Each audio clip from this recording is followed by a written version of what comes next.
Bogandé, dans la Nyanya profonde et métallique, souffre déjà de l'enclavement routier, mais en ce 21e siècle, la localité dans l'est du pays souffre également de l'accès à l'information. La cause ne serait pas liée au fait qu'il soit réfractaire aux technologies de l'information et de la communication, quoique. Mais Karim Patrick Mamouano aussi est rendu pour comprendre le vide médiatique que subit Bogandé. Voici son constat. Le monde est un village planétaire grâce à l'Internet, dit-on. Mais Bogandé semble n'avoir pas sa place dans ce village. Le web est un mirage ici. Les cyber n'existent que de nom. Il y a certes des ordinateurs, mais la toile se fait désirer. Le débit est très faible. Ça, c'est un. Et voir souvent, il n'y en a pas. Souvent, dans la soirée comme ça, impossible de se connecter même. C'est très difficile. À Bogandé, on n'a pas accès à DSL. ADSL n'est pas encore arrivé à Bogandé. Donc la 3G non plus.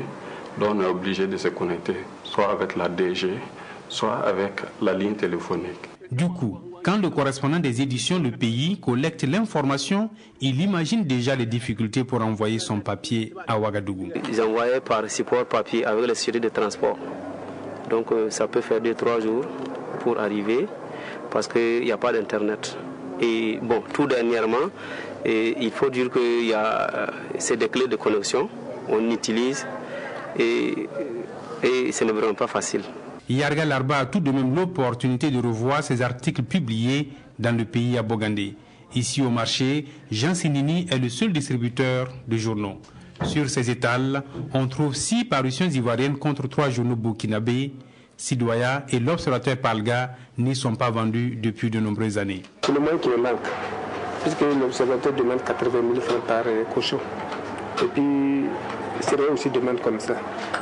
Bon, alors que les autres, bon, ils déposent seulement, on va et puis on les envoie de l'argent. La mévente est énorme, mais parmi quelques fidèles lecteurs figure cet animateur de radio. Les journaux, il les achète pour la revue de presse, en Moré, en Goulmantiema et en Fulfulde. Après l'enregistrement, c'est d'isoler les informations qui peuvent surtout nous intéresser ici dans la Yaya. Parce qu'il y a certaines informations, bon, on ne s'attarde pas là-dessus. Et juste après ça, à nos sessions, nous avons des animatrices qui vont traduire directement du français en Goulmantiema ou en Moré, Fulfulde. Radio Diawampo, couvrant environ 8 provinces, synchronise avec le journal parlé de la Radio nationale et de Radio France Internationale.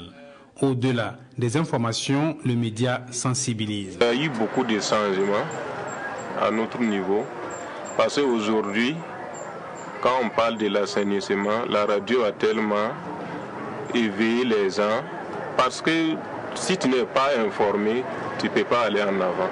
L'information est un droit, mais à Bogandé, son accès est loin d'être un acquis pour tous.